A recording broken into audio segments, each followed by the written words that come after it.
já no finalzinho, então me desculpem se não for assim, naquele entusiasmo que normalmente é, tá bom? Porque realmente o professor está desgastado 2 dias seguidos de aula, já não estava acostumado a esse esforço de repetição, de falar, a garganta já reclama, tá entendendo? Ah, sejam compreensivas com o professor, por favor. Ok, Mas, prof, sem problemas, acontece.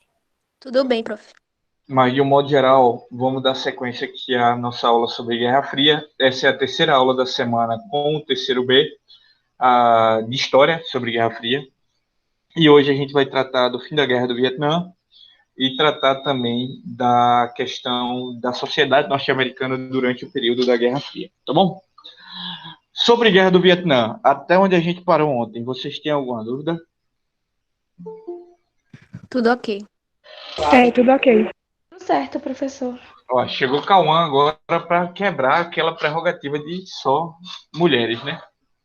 Que Mas vamos lá. tristeza. Ô, meninas, deixem de ser feministas, que é isso? Não pode ser dessa forma, não. Tem que ser feministas, não feministas.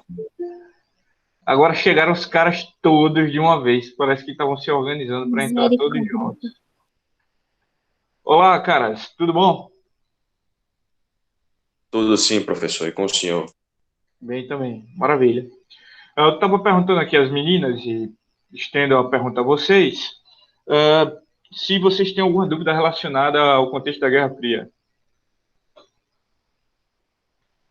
Da Guerra Fria, Deixa não, eu perdão. pensar aqui Da mais um Guerra. pouquinho. Perdão. Da Guerra do Vietnã. Tem que ser bem específico, que é o tema que a gente está abordando. Apenas nesse, eu não sei se o senhor já chegou nesse ponto, o Acordo de Paris, o segundo Não, era acordo. o ponto em que eu ia começar a chegar agora. Ah, então perfeito. Já estava com dúvida antes mesmo de começar. Beleza. Alguém tem alguma dúvida? Então vamos lá, dando sequência. A gente viu na aula passada que. Guilherme chegando agora. A gente viu na aula passada que tem uma diferenciação entre a guerra tecnológica que os Estados Unidos propõem no conflito no Vietnã e a guerrilha que os Vietcongs do Ho Chi Minh colocam em prática. Então, acaba que, apesar da tecnologia quase sempre prevalecer, o que vai prosperar nesse caso vai ser efetivamente a estratégia muito bem montada de guerrilha pelo Ho Chi Minh. Tá bom? Débora entrando agora também e tal. Beleza. E Heloísa aqui também. Olá, Heloísa. Olá, Débora. Bem-vindas as duas. Olá, professor. Olá. E como resultado final do conflito, por conta da pressão da opinião pública norte-americana sobre a intervenção do norte-americano no Vietnã, a gente vai ver que vai se retirar aí as tropas norte-americanas. E a guerra acaba com o Acordo de Paris, um acordo que prevê o fim das hostilidades entre Estados Unidos e Vietnã, tá? Os Estados Unidos retiram todas as suas tropas e o conflito no Vietnã continua com a guerra civil, tá? Com até questão de um novo referendo para ver se a população do Vietnã do Sul quer reunificação e acaba que o Vietnã é reunificado sob a tutela do Vietnã socialista, como até hoje em dia é o país. É uma grande vitória do Vietnã sobre o grande império que é os Estados Unidos. Talvez aí uma das duas grandes derrotas. Que horroroso esses bocejos meus. Talvez aí uma das grandes derrotas dos Estados Unidos, uma das duas grandes derrotas aí, somando a questão de Cuba, tá? Qual o saldo da guerra? Pela primeira vez, a gente tem a sociedade civil norte-americana se organizando politicamente para se antepor, se colocar contra a participação dos Estados Unidos num conflito. Em geral, o que a gente tinha anteriormente é que a opinião pública sempre era favorável aos conflitos nos quais os Estados Unidos entravam.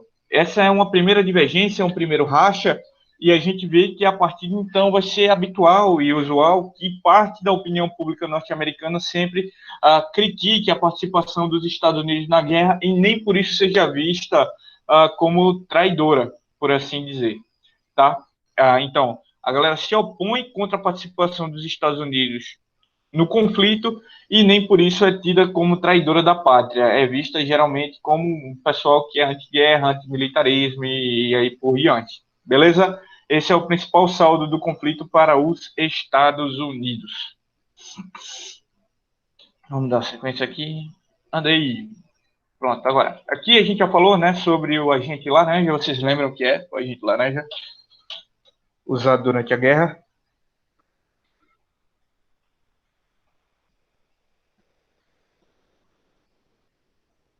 Terceiro B.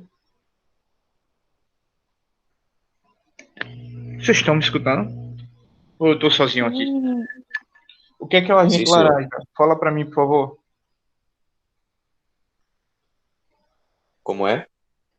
O que era o agente laranja?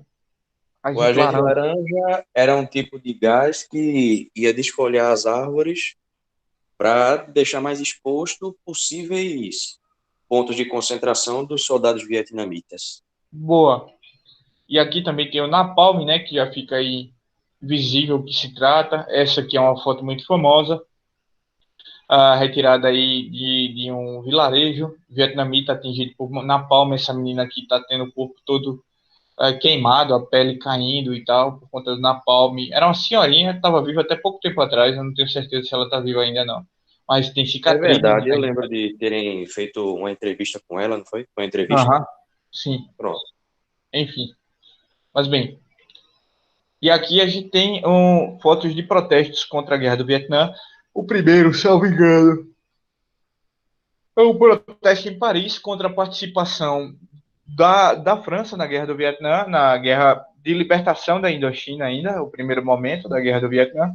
E aqui embaixo, participação dos norte-americanos em manifestações contra a guerra do Vietnã. Está muito ligado aí à cultura hippie, a ideia de contracultura, o Make Love, Don't Make War, e por aí vai. And the war in the Indochina, Vietnam. Não, para agora com a guerra no Vietnã, na Indochina, termine agora, né? Finalize agora. Na Indochina ou no Vietnã agora. Então, eram manifestações que tinham esse caráter aí de oposição à política intervencionista dos Estados Unidos e pegavam muito pesado contra esse militarismo, geralmente ligados aí à ideia de contracultura e do movimento hippie também. Agora, de um modo geral, pessoal, a gente vai falar sobre sociedade e cultura dos Estados Unidos ao longo do período todo da Guerra Fria, tá certo? Pode parecer curtinho aqui, mas eu geralmente me estendo dialogando sobre isso. E, em termos gerais, é uma parte meio polêmica, mas também que é bem interessante para mim discutir. Então, vamos lá, né? Já estejam atentos aí.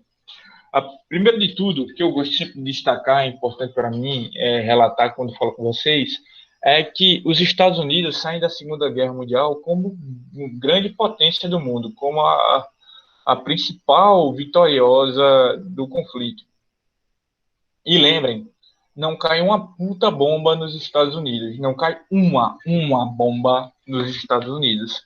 Enquanto a potência que vai ser rival dos Estados Unidos durante a Guerra Fria vai ter ali 10% de todos os mortos em batalha saindo da União Soviética. Ou seja, 1 em cada 10 homens que morreram no conflito, na batalha diretamente, um deles era soviético. O país, a União Soviética, vai estar devastada pela guerra. A Alemanha bateu nas portas de Moscou, invadiu a cidade de Stalingrado, onde transcorreu uma das maiores batalhas da guerra. Então, assim, não, a palavra não é silicoidal, não. Diametral. Não é silicoidal, não tem nada a ver com isso, não sei de onde veio.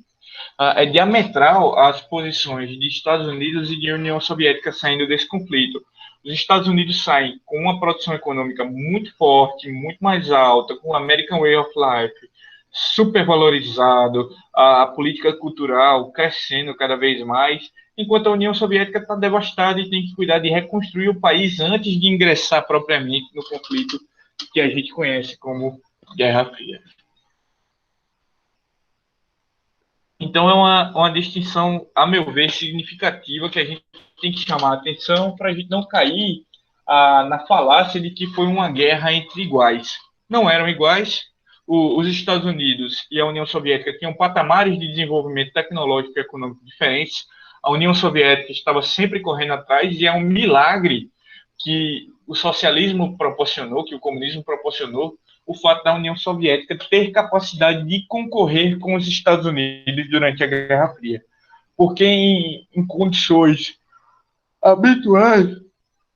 Nossa, eu estou bocejando muito. Em condições habituais, isso seria plenamente anormal, plenamente bizarro que houvesse essa competição da forma como a gente vai ver aí, tá? Outra coisa que a gente tem que destacar para desmistificar um pouco da questão da sociedade norte-americana é o fato da existência do marcatismo nos Estados Unidos. Marcatismo é uma política pública norte-americana aí, gerada pelo senador McCarthy, deputado, eu acho, de perseguição direta aos comunistas nos Estados Unidos, com políticas de banimento, de expurgo e até de prisão de pessoas que tinham simpatia por regimes socialistas. É uma verdadeira caça às bruxas. É uma verdadeira perseguição aí a qualquer um que for simpático, pelo menos, ao socialismo, e que por conta disso vai ser perseguido e expulso do país, no mínimo, tá? Quando não é preso. Vejam. Nossa, velho, bocejando demais, desculpa aí. Vejam, tem uma característica muito forte nessa perseguição nos Estados Unidos, que vai gerar uma corrente de transformação na sociedade norte-americana. Os Estados Unidos, que são vistos como a pátria da liberdade, a nação do liberalismo, que tudo é permitido, que você pode se expressar segundo seus interesses, suas vontades, não era tão liberal assim, não era tão permissivo assim, não era tão democrático assim, primeiro de tudo porque expurgava a pessoas que pensavam de uma forma oposta, de uma forma divergente da cultura capitalista norte-americana, tá? Garganta um pouquinho arranhada. E outra coisa que a gente pode falar é que o marcatismo é um termo que acabou virando um genérico para perseguição a pessoas de esquerda. Então, até quando eu quero falar aqui da ditadura militar brasileira perseguindo pessoas de esquerda, a gente pode falar de marcatismo à brasileira, tá? É um adjetivo que se tornou habitual na historiografia e acaba aí tendo esse componente de perseguição às esquerdas e essas correlações todas aí que a gente já bem conhece, tá bom? É um tema importante, marcatismo, eu recomendo que vocês deem estudada nele, um aprofundamento, porque, em geral, no vestibular do SSA é cobrado bastante. Ô, professor, vai ser cobrado no Enem? Bem, pessoal, da cabeça do governo Bolsonaro e de fralda de criança, a gente não pode esperar boa coisa, né? É sempre uma surpresa, uma pior que a outra. Então, não tenho como dizer para vocês o que vai rolar no Enem, porque o governo é plenamente imprevisível. A gente só consegue prever que, em geral, é coisa ruim que vem, tá? Mas, com o novo ministro da Educação, com o Enem sendo aliado, há uma possibilidade de uma série de transformações que a gente não consegue se certificar, a gente não consegue ter certeza, afirmar com segurança sobre cada um dos efeitos desses casos. Então, é estranho, é difícil você falar do Enem para ciências humanas, pelo menos, tá? É bem complicado, mas do SSA, geralmente quando cai em questões que tratam da Guerra Fria com um panorama mais generalista, o marcatismo aparece como uma assertiva, tá? Ou para negar ou para afirmar que essa política existiu. Então é interessante que vocês tenham domínio sobre esse tema, beleza? Até aqui, todo mundo acompanhando? Sim, professor. Tudo bem, prof. Ok, vamos lá. Outra característica que é interessante da cultura norte-americana nesse contexto é que Hollywood vai ter uma ascensão mundial. tá? A ponto de se transformar num soft power norte-americano. Vocês sabem o que é soft power? Vou Se eu escrever sei o aqui que é no o quê, chat. professor? Soft power. Soft power. Rapaz, não. Lembro não. É alguma coisa a ver relacionada com poder, não é? É. Poder suave? É um poder suave, tá? Beleza, mas o que é especificamente? Consegue me dar um exemplo de soft power? Hum, não que eu me lembre agora. Não. Tá. Olha, quando a gente fala de diplomacia internacional, tudo aquilo que não é propriamente as forças das armas ou da economia, a gente chama de soft power. É como se fosse o poder leve, o poder suave de um país. Por exemplo, o Brasil, quando quer utilizar na sua diplomacia internacional algo que represente o Brasil para o mundo no exterior, ele utiliza o carnaval, ele utiliza o futebol. Geralmente, um presidente brasileiro, quando recebe um presidente de outro país, vai lá e dá uma camisa da seleção brasileira, assinado pelos jogadores, alguma coisa do tipo, sabe? Isso é soft power. Até antes do governo Bolsonaro, por exemplo, se utilizava muito a biodiversidade e a preservação da Amazônia como um soft power brasileiro. Aí o governo Bolsonaro entrou no poder e isso foi por água abaixo. Mas, bem, o que é que eu quero dizer com isso? Que há formas leves de vender o país para o exterior, de mostrar o país para o exterior, que não precisam ser as forças das armas nem o controle econômico, tá bom? E o Brasil tem esse leque de soft power. Já os Estados Unidos, o soft power dele vai ser principalmente aí Hollywood, o cinema. O cinema vai apresentar os Estados Unidos para o mundo como a pátria da liberdade, os defensores da democracia, os camaradas que venceram a Segunda Guerra Mundial sobre a Alemanha nazista e defendem o mundo do socialismo. Beleza? Então, Hollywood vai ter esse componente bem interessante aí de vender o que é que são os norte-americanos para o restante do mundo. Vai ser um soft power norte-americano nesse sentido, tá bom? Mas aí a gente vai ter também essa Hollywood sendo representante de uma série de percepções sociais dos Estados Unidos que são muito negativas também. Por exemplo, havia uma política de controle das representações relacionadas à sexualidade.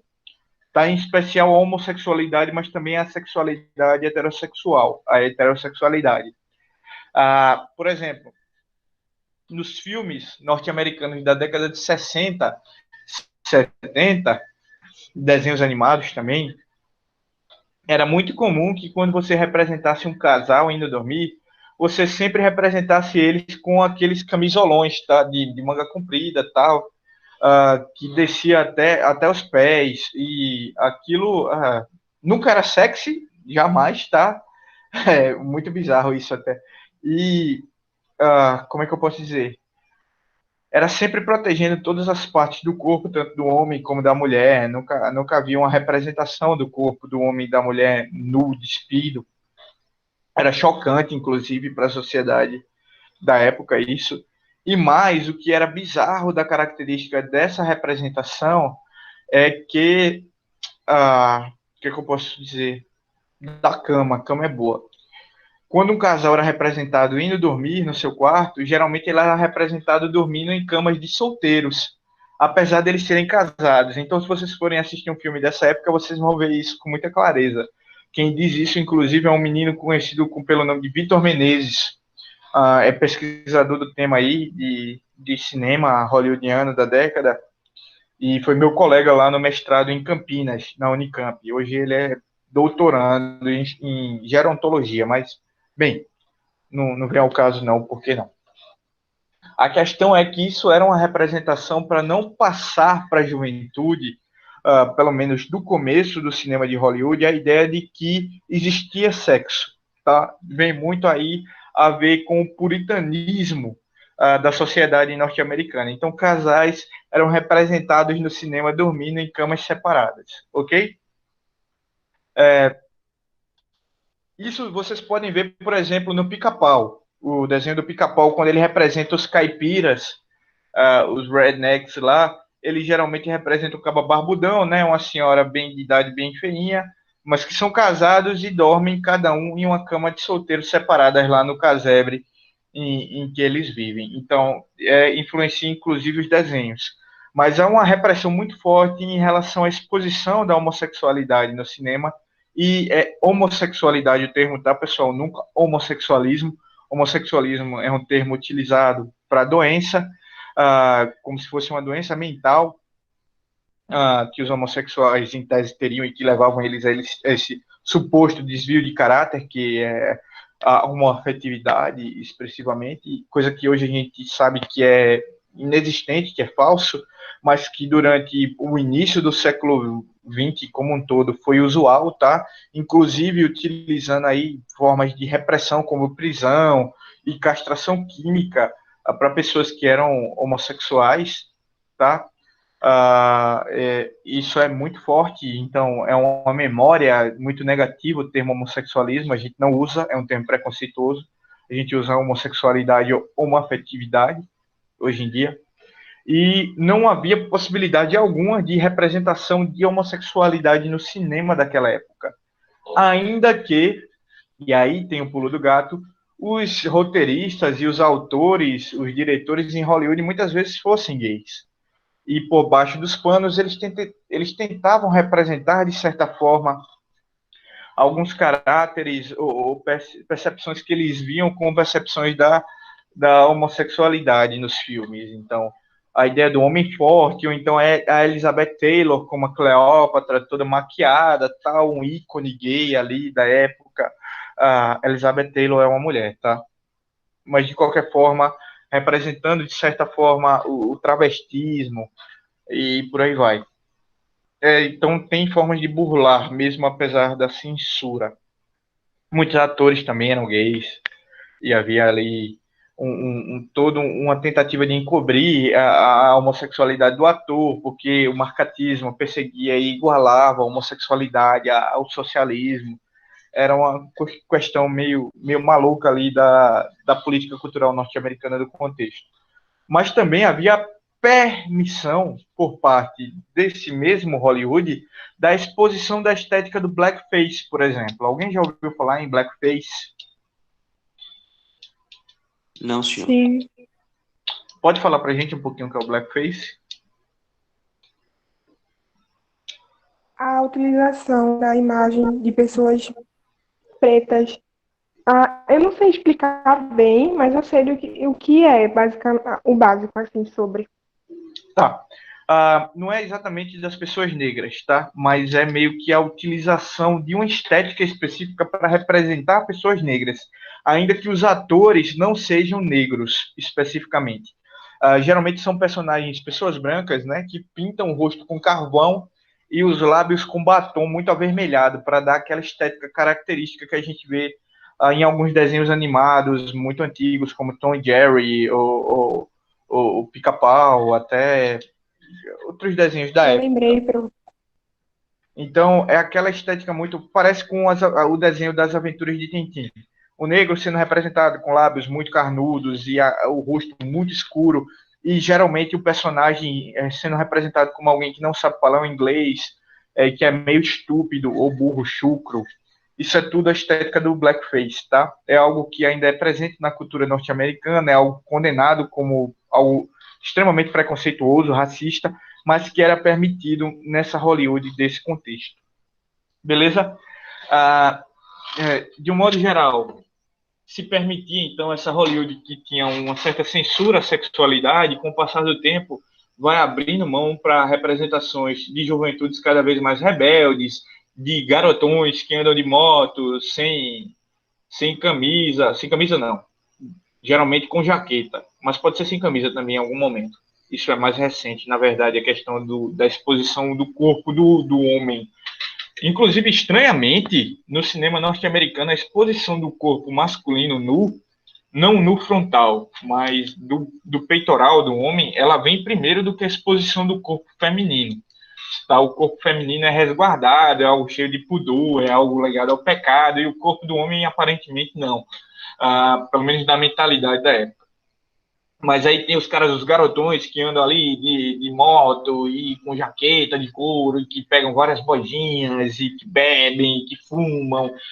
Toda essa ideia de juventude, rebelde sem causa, que tá ali como juventude transviada para quebrar padrões morais e tudo mais.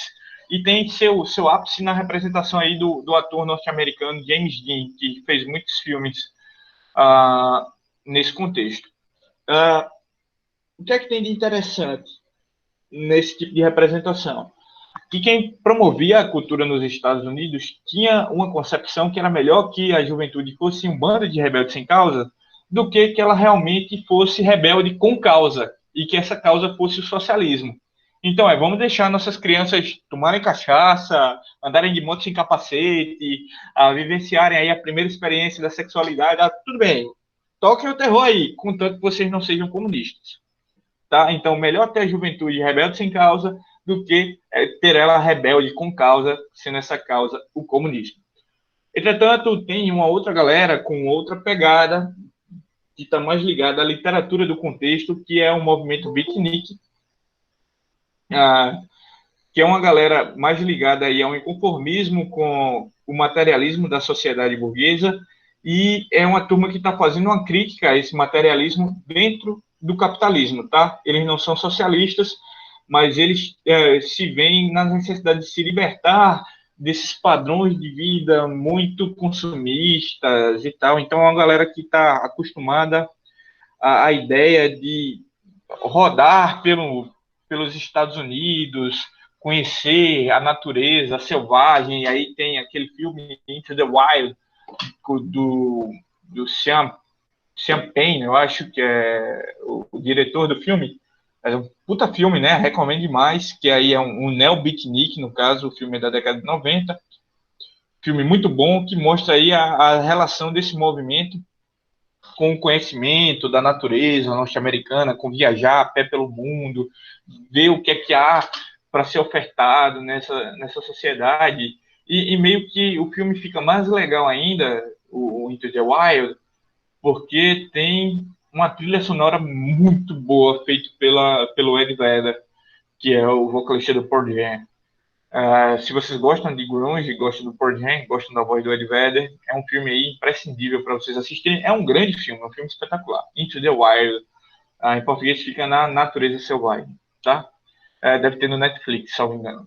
Filme espetacular, muito bom para vocês assistirem, e mostra como havia esse movimento aí de se libertar também das amarras do inconformismo da vida burguesa, em relação aí ao momento da década de 60 e 70, e essa galera vai influenciar também o movimento hippie, que surge mais tarde, só que mais ligado aí à experimentação relacionada à psicodelia, ao uso de drogas e pererê, parará. Beleza? Outra marca da cultura norte-americana do contexto é o assassinato de John Kennedy, o presidente norte-americano, que vai desencadear uma das coisas que é mais típicas da cultura norte-americana, que é a ideia da teoria da conspiração.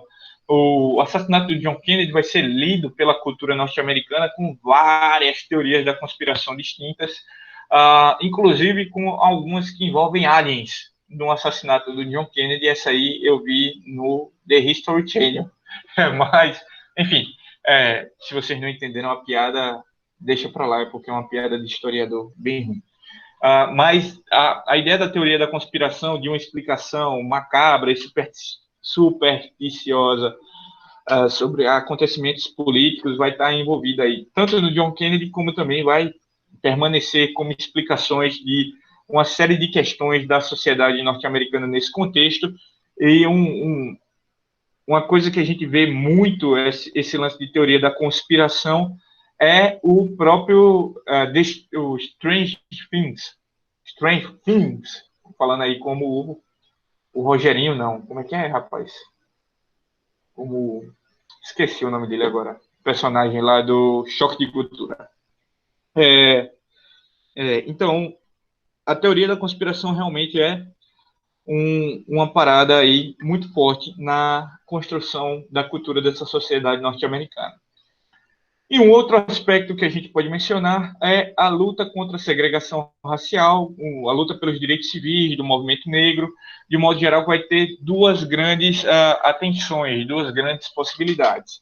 Primeiro, aí, a desobediência civil, que é um movimento mais pacífico de desobedecer a leis que são consideradas leis autoritárias ou leis intransigentes, muito relacionada à figura do Martin Luther King, das passeatas de ocupação de espaços públicos tidos como espaços de brancos por populações negras, tá? O Martin Luther King vai ter essa pegada meio que pastoral mesmo com sua comunidade, de seguir, levando a luta pacífica e não a luta belicosa pelos Estados Unidos. Vai acabar morrendo, né? Levando um balaço em Memphis Skies, no hostel em Memphis. E também vai ter a luta armada, que é uma outra forma de ver a defesa da causa negra, da causa da luta pelos direitos, pelas igualdades civis. E aí a gente vai ter como principal precursor o Malcolm X, mas a gente também vai ver o Black Panther Party, surgindo ali nos Estados Unidos mais tarde, o Partido dos Panteras Negras, que é uma galera de tendência maoísta, de tendência ligada à leitura do socialismo pelo Mao Tse-tung, de formação de guerrilhas para autodefesa e tudo mais. E é uma galera que vai se armar para defender aí a população negra nos Estados Unidos contra a Ku Klux Klan e contra a intransigência da polícia branca norte-americana, tá? Então, tem uma série de bacanas, de seriados bacanas, ou de representações bacanas dessa luta racial nos Estados Unidos. Indico os filmes do Spike Lee, inclusive o que é melhor para mim, um filmaço, que filme bom, Infiltrados na Clã. Filmão. Filme muito bacana. Inclusive o nome em inglês é um trocadilho. Deixa eu ver o nome em inglês aqui para lembrar qual é o trocadilho que ele tem. Infiltrados na Clã. Ok. Infiltrados na Clã, que em inglês é... A trilha sonora desse filme é muito boa.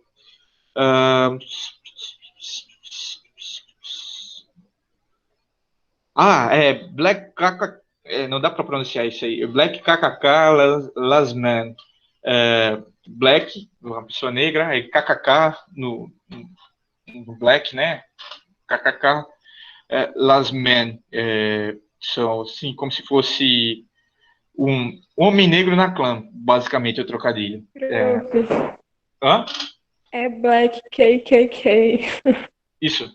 Black KKK. Last Man. Tá? Se escreve assim. Black KKK Last Man.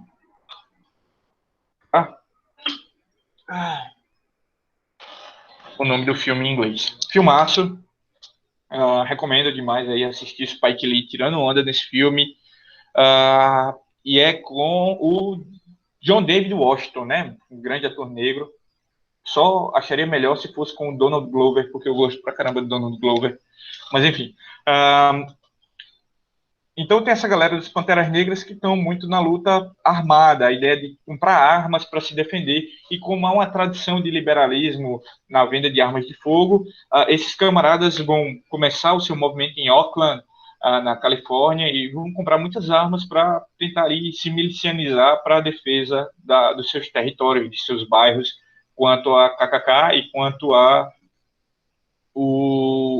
polícia branca norte-americana. A gente vê que até hoje tem esse componente racista na polícia, matando pessoas negras, como o caso aí do... me fugiu o nome dele agora. Eu falei dele nas 2 aulas anteriores. Rapaz. Tá me fugindo o nome dele.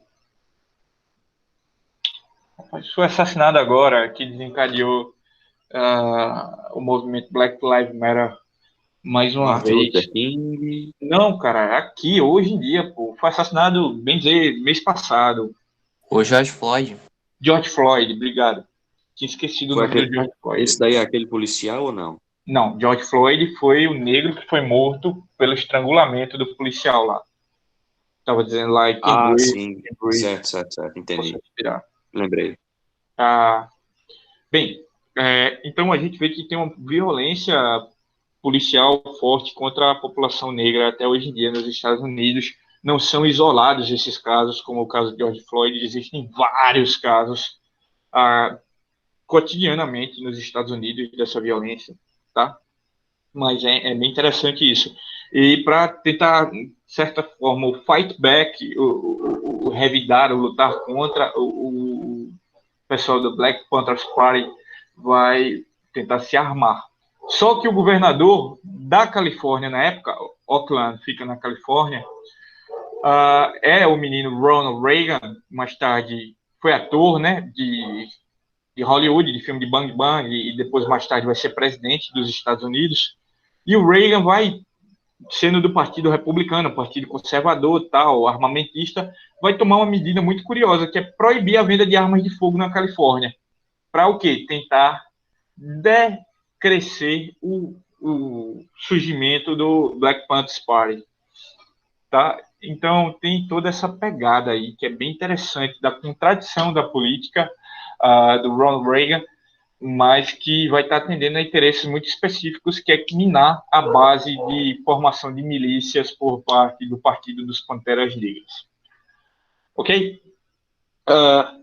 Outra coisa que a gente pode mencionar, que é interessante, é que, apesar da gente saber que a população branca norte-americana é nojenta, é escrota, de um modo geral, racista e assim, até, enfim, a gente pode dizer que o movimento negro também não é um grupo de pessoas santas, por assim dizer.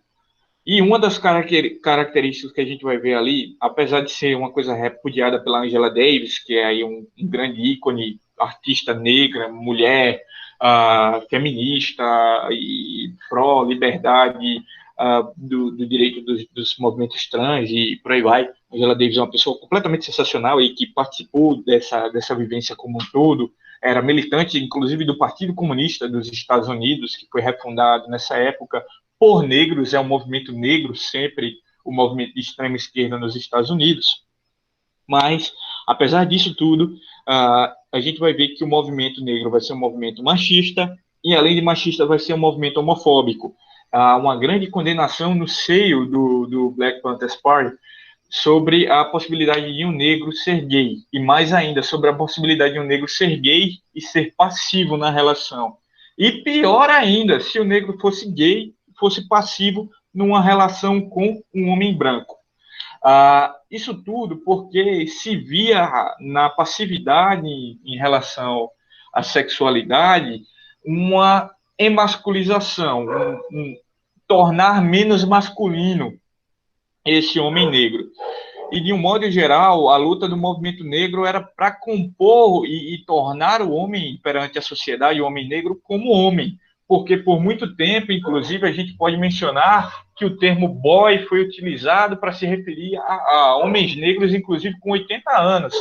Por quê? Eram pessoas ineputáveis diante da lei, uma vez que eles não entravam nos códigos legais, eles eram como crianças. Você vai ser sempre uma criança para um homem branco.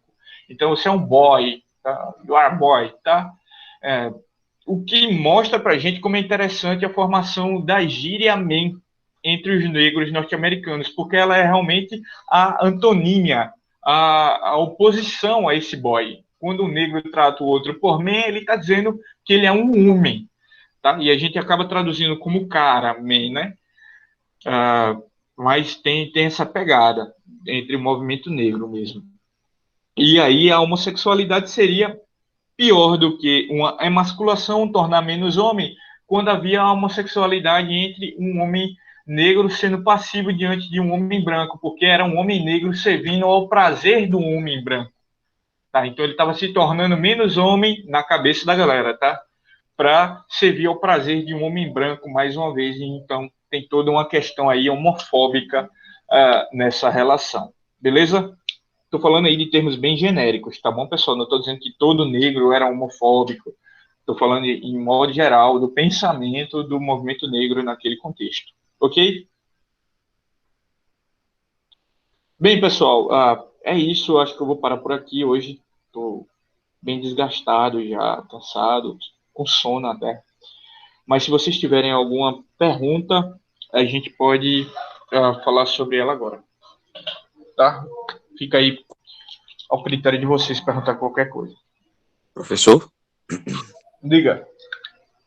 aquele acordo de Paris que o senhor falou lá atrás, seria o mesmo que os Estados Unidos saiu até ainda um dia desses? Não, é outro acordo de Paris. Tem vários acordos de Paris. Aquele acordo de Paris que tinha ali atrás era o acordo que selava o fim da guerra. Era nesse acordo que os norte-americanos reconheciam a vitória do... A vitória não. Reconheciam que desistiam da guerra do Vietnã e que iam retirar suas tropas do conflito. Tá? Certo. Até por isso vem com a data do lado. É Acordo de Paris de 1973, para não confundir com outro. Agora, esse que os Estados Unidos saiu, tratava de quê? De uma parte mais econômica? Eu acho que... Eu não tenho certeza agora, se talvez eu esteja confundindo, mas tem em relação a algumas leis ambientais. Deixa eu dar uma pesquisada aqui, vice. Mas eu não tenho certeza, não. Eu acho que esse acordo aí Sim, foi é da um época de... acordo relacionado à defesa contra as mudanças climáticas e tal. É de 2016, tá? Parece que foi da época de Obama. Ele Sim, tinha exatamente. aceitado entrar, Trump Trump saiu porque parece que tinha alguma coisa a ver com a produção de gases que causassem um efeito estufa, assim, com mais menos, intensidade, porque essas coisas. o efeito estufa tá meio caindo em descrédito hoje em dia. Não é um, assim, o central do debate, não. Mas tem a questão da emissão de carbono em relação ao pagamento para países não emitirem carbono, ou países com Créditos de florestas carbono. grandes, exatamente, créditos de carbono, como o Brasil. Então, o Acordo de Paris tem essa série de questões aí sendo colocadas. Tá? Tá legal. Obrigado. Alguém mais tem alguma pergunta? Ô, professor, Diga. o senhor pretende falar sobre os movimentos independentes que aconteceram na África e na Ásia no século Sim, XX? sim, sim. Vamos ter aulas sobre isso. Beleza, obrigado. Nada? Alguém mais? Então é isso, pessoas. Declaro encerrada essa nossa aula. Em breve ela estará disponível também lá na plataforma, tá? Do Colégio Diogo de Braga. E bom final de semana para vocês. Até mais. Tchau, tchau, pessoal. Tchauzinho. Tchau, professor. Falou, professor. Tchau, Tchau, tchau. pro. Tchau, pro senhor também. Tchau, tchau. Até mais.